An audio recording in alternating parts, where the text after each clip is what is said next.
अस्सलामु अलैकुम वरहमतुल्लाहि वबरकातुह। मोहतरम सामीन व नाज़रीन किराम, मैं इस वक्त बोकड़ा पंचायत वार्ड नंबर 8 में मौजूद हूँ और आप देख रहे हैं हाफिज़ मोहम्मद अफरोज़ यूट्यूब चैनल। इस वक्त पूरे बिहार में पंचायत चुनाव से मुताल्लिक़ बहुत ही ज़्यादा गहमा गहमी है और हमारा जो अपना फारबिसगंज प्रखंड है उसका आइंदा महीना नवंबर 15 तारीख को चुनाव होने वाले हैं। इसी से मुताल्लिक़ मैं और एक बेहतरीन उम्मीदवार जो गुज़िश्ता 2011 से 16 तक अपना जो बोकड़ा पंचायत है उसके मुखिया रह चुके हैं और माशाअल्लाह उस दौरान इनके ताल्लुक़ से आवाम की राय बड़ी अच्छी और उम्दा थी। लेकिन 2016 में जब फिर चुनाव हुआ तो ना मालूम किस वजह से ये हार गए, जबकि इनका काम इस अंदाज़ का था कि लोगों को यकीन था और ये भी पूरी उम्मीद थे कि फिर मैं जीत कर आऊँगा, लेकिन ऐसा नहीं हो सका। उस सिलसिले में भी अब मौजूदा चूँकि ये उम्मीदवार हैं, इस सिलसिले में भी ज़रा मैं मुखिया जी से, साबिक़ मुखिया जी से इनकी राय मालूम करता हूँ। पहले आप अपना तारुफ़ कराएं कि आपका नाम और आप किस मकाम पे रहते हैं। अस्सलामु अलैकुम। मैं मोहम्मद मुश्ताक आलम ग्राम पंचायत बोकड़ा के मुखिया पद के उम्मीदवार हैं और गुज़िश्ता 2011 से 16 के बीच मेरी बीवी गजाला खातून मुखिया विजय हुई थी। उनकी मदद और हम अपनी मदद दोनों आदमी मिलके पंचायत में बेहतर से बेहतर काम करने का कोशिश किए। तो आपको ऐसा लगता है कि जो आपने काम किया था उस बिना पर आपने दोबारा चुनाव लड़ा, लेकिन आपकी तवक्को के बरखिलाफ़ आप चुनाव हार गए, तो आप मुख्तसर ये बताएं कि वजह क्या बनी होगी? उसकी वजह ये है कि ये पंचायत 2 भागों में बटा हुआ है, तो हमको भी 11 में कामयाबी मिली। कुछ प्रत्याशी भी पहले से लड़ रहे थे 6 से, उनका यही था कि हमें भी एक चांस मिला जाए, दिया जाए जनता की ओर से। जनता ने मेरे काम के पन्ना को पलट के रख दिया और लोगों की रुझान यही हुई कि इनको तो हमने देखा, अब जो मुखिया प्रत्याशी हैं 2 बार से हार रहे हैं, उनको देखा जाए कि वो क्या करते हैं इनके बरक्स। तो लोगों का रुझान उधर चला गया और हम हार गए, वो जीत गए। तो इस ताल्लुक़ से अगर कहा जाए तो साफ़ तौर पर जनाब मोहम्मद मुश्ताक आलम साहब ने अपने दूसरे उम्मीदवार के लिए अपनी उम्मीदवारी की कुर्बानी दी। ये बड़ा अच्छा जज्बा है और इस तरह जो आपने 2011 से 16 तक का जो काम किया था विकास का, तरक्की का, उसमें से चंद बताएं जो लोगों को अभी भी याद हो। उसमें से सबसे पहला काम तो हम समाज के निचले तबके को साथ लेकर चलने का प्रयास किए, कदम से कदम मिला के। जैसे ज़्यादा गरीब गुरबा लोगों का जो 15 साल 20 साल 25 साल से इस पंचायत में विधवा लक्ष्मीबाई पेंशन के लिए मोहताज थे और हकदार थी, वृद्धा पेंशन के हकदार थे, उन लोगों के लिए हमने बढ़ चढ़ कर 5 साल तक उन्हीं लोगों का ज़्यादा से ज़्यादा खिदमात का अंजाम दिए। उनके साथ साथ हम अपने पंचायत में चरी चरवाही के खिलाफ, चोरी के खिलाफ आवाज़ बुलंद किए और एक भी मुकदमा 5 साल के अंदर कोर्ट तक जाने नहीं दिए। अगर कहीं भाई भाई में केस मुकदमा हो गया और दिगर लोगों में मुकदमा हो गया, हम पर बैठ के पंचायती करके समाज की मदद से उस मामलात को हल करके केस को वापस करवा दिए। तो भाइयों, सुना आपने कि जनाब मोहम्मद मुश्ताक आलम साहब कह रहे हैं कि मैंने जो खिदमत की है वो एक अलग अंदाज की खिदमत थी, समाजी, मिली, फलाही, और वो तबका जिसको आम तौर पर कमज़ोर कहा जाता है, अपनी आवाज़ नहीं पहुंचा सकते, अपनी बात नहीं बता सकते, ऐसे लोगों की इनकी खिदमत रही है माशाअल्लाह। अब फिर से ये उम्मीदवार हैं, ये चाहते हैं कि फिर से मैं वोटर फिर से मुझे जिताए और मुझे फिर से अपने दरमियान लाए। इस ताल्लुक़ से मैं मालूम करूँगा अपने इस उम्मीदवार से कि आपको क्या तवक्को है अपने वोटरों से? हमको अपने वोटरों से ये तवक्को है कि हम जनता के बीच में जा रहे हैं। जनता दोनों जो हमको अभी हरा दिए गुज़िस्ता 2016 में, अब ये जनता दोनों से मवाजना कर रही है। हम में जो अभी प्रेजेंट में थे उनसे, दोनों को मवाजना के बाद हमको इस बात का एहसास है कि जनता इस बार हमको चाह रही है और जनता के इसरार पर, उन्हीं के कहने की वजह से हम फिर मुखिया प्रत्याशी या मुखिया उम्मीदवार बनने जा रहे हैं कि हम गरीबों की मदद फिर करेंगे और एक भी केस मुकदमा हमारी कोशिश होगी कि फिर कोर्ट कचहरी न जाए, समाज का पैसा नाजायज़ बर्बाद न हो।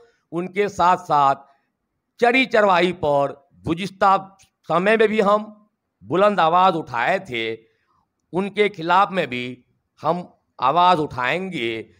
खासकर नशा मुक्ति के खिलाफ हम आवाज़ बुलंद करेंगे और हम अपने वक्त में खुल्लम खुल्ला बहुत सारे वार्ड में नशा बिक रही थी, नशा नशीली दवाएं, लेकिन हमारे कार्यकाल में वो सारी चीज़ें बंद थी।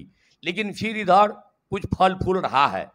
मैं उस पर भी कंट्रोल करने की कोशिश अवाम को साथ लेके, प्रशासन को साथ लेके, समझा के बुझा के उस पर कंट्रोल करने का, उनको जो है नशा मुक्ति उन्मूलन में हम अपनी योगदान देने का काम करूंगा।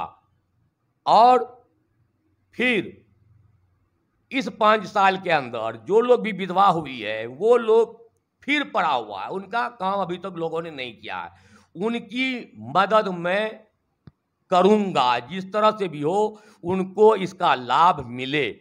और कबीर अंत्येष्टि का हमारे कार्यकाल में लोग जैसे हमको जानकारी मिलती थी, हम जाके उनको रुपया, उस वक्त 1500 रुपया ही था, हम तुरंत घर पर पहुंचा देते थे। फिर इस बार हम घर पर जाके उसी दिन उनकी जो है कि मातम में, उनकी सोग में हम अपनी हिस्सेदारी बटाते थे, फिर बटाएंगे। उनको ये जो राशि अभी जो फिर सरकार के द्वारा दी जाएगी वो उनके घर पर मैं दूंगा। उनके अलावा प्रधानमंत्री आवास के सिलसिले में, मनरेगा के सिलसिले में जो योजना सरकार की है, मैं उनको धरातल पर यानी कि ज़मीन पर उतारने की कोशिश करूंगा। 100% गरीबों को परेशानी नहीं हो। और अभी सरकार एक आरटीपीएस के तहत हर पंचायत में डाटा ऑपरेटर की बहाली हुई है। वो लोग पंचायत में नहीं बैठते हैं, नहीं आते हैं, जिससे अवाम को परेशानी होती है। मैं कोशिश ये करूंगा उन कर्मचारी को पंचायत में बैठाऊं। आईटीसी भवन वार्ड नंबर 8 में ही बना हुआ है, मैं उनको पंचायत में बैठाऊंगा। जनता अपनी बात को उनसे जानकारी हासिल लेंगे और उनसे फ़ायदा उठाएंगे। एक मिनट में आपकी दरमियान में बात काटकर मैं अपने आवाम से मुखातब होता हूँ। ये है वो अज़ाइम और ख़िदमत का जज्बा जो जनाब मोहम्मद मुश्ताक आलम साहब जीतने के बाद आपके दरमियान रहकर करना चाहते हैं। अब ये फ़ैसला वोटरों को करना है, ग्राम पंचायत बोकड़ा के तमाम वोटरों को करना है कि हमें वोट किसको देना है। याद रखिए कि ये हमारा मुल्क जमहूरियत है और जमहूरियत में हर किसी को उम्मीदवार बनने का, हर किसी को कहने का, हर किसी को इख्तिलाफ करने का, हर किसी को सुनने सुनाने का हक हासिल होता है। इसलिए अगर आप चाहते हैं कि कौन सा उम्मीदवार ऐसा है जो हमारा काम कर सके, जैसा कि आपने सुना तफसील से इन्होंने बताया कि मेरे ये इरादे हैं, और ऐसा नहीं है कि सिर्फ उम्मीदवारी और जीतने के बाद ही काम होगा, बल्कि मैं ये भी मालूम करता हूं कि गुज़िश्ता 5 साल चूँकि आप हाफ रहे, यानी आप पद पे नहीं थे, मुखिया नहीं थे, तो फिर इस दरमियान आपने इन अवाम की अपने ग्राम पंचायत या वार्ड या आने वाले वो लोग जो आपसे कुछ खिदमत चाहते थे, कुछ मदद मांगने आए किसी भी एतबार से, तो आपने उनकी क्या खिदमत की है? हाँ, हम हारने के बावजूद भी जो लोग जिस तरह का भी हमसे मदद लेना चाहे, पंचायती के एतबार से हो, पंचायती में मैं हाजिर रहा, कहीं बाहर जाने की ज़रूरत पड़ी, कोई मामला आ गया, कोई हादसा हो गया, वहाँ पर भी मैं उनके साथ रहा। उनके साथ साथ और भी दिगर बहुत सारी पंचायत में योजना था, उनके सिलसिले में लोगों ने मुझसे मदद मांगा, तो वहाँ पर भी उनकी जो है हमने मदद किया। और फिर जो है विधवा पेंशन वगैरह के लिए बहुत सा हमारे पास आया, उसमें भी हम लोगों ने का मदद किए। और हम एक कारोबारी लाइन से हैं, तो कारोबारी लाइन से भी लोगों ने हमसे जो कुछ भी मदद मांगा, हर लोगों की हमने मदद किया। किसी यतीम को आ गई मेरे पास तो उनको भी हमने मदद किया। हर तरह की मदद हम जनता के साथ खड़ा रहे, उनसे मिलते जुलते रहे 5 साल। इसी का नतीजा है कि अवाम इस बार हमको, जब एक तरह कहिए कि उनकी असरार पर, जनता की असरार पर हम इस बार मुखिया पद के लिए फिर उम्मीदवारी पेश किए हैं कि ताकि हम जनता का ऐसा काम करें जो हम इस धरती से चले जाएं, लेकिन मेरा नाम इस धरती पर सदियों बाकी रहे, एक मिसाल के तौर पर। तो मेरे मोहतरम भाइयों, आपने देखा कि ये जो उम्मीदवार हैं आपके सामने बैठे हुए हैं, जनाब मोहम्मद मुश्ताक आलम साहब, ये अपने ग्राम पंचायत बोकड़ा में मिसाली काम करना चाहते हैं। ऐसा काम जो हमेशा के लिए यादगार बन जाए। बाकी फैसला आप वोटरों को करना है कि आप किसे पसंद करते हैं और गुज़िश्ता किन लोगों ने किस अंदाज में काम किया है। इसलिए कि बतौर जमहूरियत हर जगह हर किसी को इंतखाबात में हिस्सा लेने का हक़ है। आपने देखा होगा, सुना होगा कि एक एक पंचायत में अनगिनत उम्मीदवार हैं। अब इनमें से जो पढ़ा लिखा है, सुलझे हुए हैं, समझदार हैं, जो आपकी खिदमत को हर वक्त हाजिर रहते हूँ, ऐसे लोगों की जीत और ऐसे लोगों को अपने दरमियान लाना इंतहाई ज़रूरी होता है। बहैसियत मुसलमान मैं अपनी तरफ से एक बात और कहूँगा कि हमारा आपका जो वोट है वो खिलौना नहीं है, तमाशा नहीं है, बल्कि शरई तौर पर वो एक शहादत है, एक गवाही है इस बात की कि जिसको आप वोट डालते हैं तो आप ये गवाही देते हैं कि ये बंदा अमानतदार है, ईमानतदार है, अच्छे अखलाक और किरदार का बंदा है। लिहाजा इन तमाम बातों को सामने रखकर अपने वोट का इस्तेमाल करें और हमेशा अपनी ज़ात का फ़ायदा नहीं बल्कि पूरे पंचायत का के फ़ायदे को सामने रखकर वोट करना है। आने वाला 15 जो नवंबर है 2021, उसमें इंतखाबात होंगे। मुखिया ही नहीं बल्कि तमाम पदों पर आने वाले जो लोग हैं, ज़िला परिषद से लेके वार्ड मेंबर तक के तकरीबन 6 पदों पर, 6 ओहदों पर वोटिंग होनी है। लिहाजा इन तमाम ओहदों पर हमें ऐसे उम्मीदवार को लाना है जो हमारे हर वक्त दुख सुख में, कमी बेशी में, गमी खुशी में शरीक रहे। मैं उम्मीद करता हूं कि हम वोटर मिलकर इन तमाम चीज़ों पर गौर करेंगे और जो काम अब तक अधूरा रह गया है, हम आने वाले उम्मीदवार से जो जीत कर आएंगे उनसे हम ये उम्मीद रखते हैं कि इन तमाम बाकी मानदा कामों को वो पूरा करेंगे। मुख्तसर एक पैगाम आप वोटर को दें 1 मिनट में। अस्सलामु अलैकुम। हम ग्राम पंचायत बोकरा के वोटरों से गुजारिश कर रहा हूं कि मेरा कारकर्दगी आप गुज़िश्ता 10-15 सालों से देख रहे हैं, हमारा अखलाक, हमारा किरदार, हमारा ज़िंदगी चलने का तरीका। अगर आपको और उनके साथ साथ जैसे कि अभी जल नल योजना का काम अधूरा बाकी पड़ा हुआ है, रोड का काम अधूरा पड़ा हुआ है, और अपने इलाके में चरी चरवाही बहुत ज़्यादा हो रही है, नशा मुक्ति नशाखोरी बहुत ज़्यादा आम पर उरूज पर है। मैं आप लोगों से गुजारिश करता हूं कि वो सब चीज़ों पर मैं लगाने का काम करूंगा। आप हमको मेरे किरदार पर, मेरे अखलाक पर, मेरे काम की बुनियाद पर आप हमको सोच समझ के, उलट पलट के, क्योंकि मैं एक पढ़ा लिखा उम्मीदवार हूँ, MA पास हूँ और हर कर्मठ भी हूँ, ईमानदार भी हूँ, निर्भीक भी हूँ, किसी से मैं डरने वाला नहीं हूँ और मैं अपनी बात संजीदगी के साथ बड़े से बड़े लोगों के नज़दीक रखता हूँ, रखूँगा। और मैं वादा करता हूँ जनता से कि मैं जनता की मान सम्मान, पंचायत की मान सम्मान, प्रखंड में, जिला में इलाके में बढ़ाने का काम करूंगा।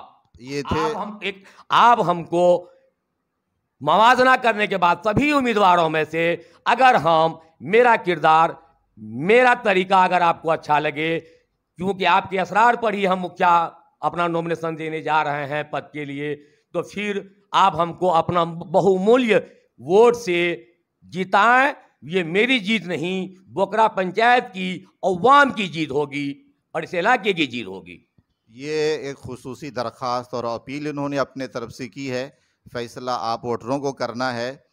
ये वीडियो जो है ये आपके पास दस्तावेज़ की तरह आप रख सकते हैं। आइंदा इन उम्मीदवारों में से अगर कोई जीत कर आते हैं और अगर जनाब भाई मोहम्मद मुश्ताक आलम साहब ही जीत कर आते हैं तो फिर आपको एक दस्तावेज़ होगी। आप मौके मौके से इन्होंने जितने वादे किए हैं उन तमाम वादों को याद दिलाकर आप काम ले सकते हैं। ये वीडियो आपको कैसा लगा? अगर अच्छा लगा तो आगे शेयर कीजिए, लाइक कीजिए और कमेंट बॉक्स में अपनी राय ज़रूर रखिए। इख्तिलाफ करने का और सपोर्ट करने का सबको अपना अपना हक हासिल है, आप सब कर सकते हैं। और उसके साथ साथ अपने इस महबूब तरीन यूट्यूब चैनल को सब्सक्राइब ज़रूर कीजिए। इजाज़त दीजिए मोहम्मद अफरोज़ को। वस्सलामु अलैकुम वरहमतुल्लाह।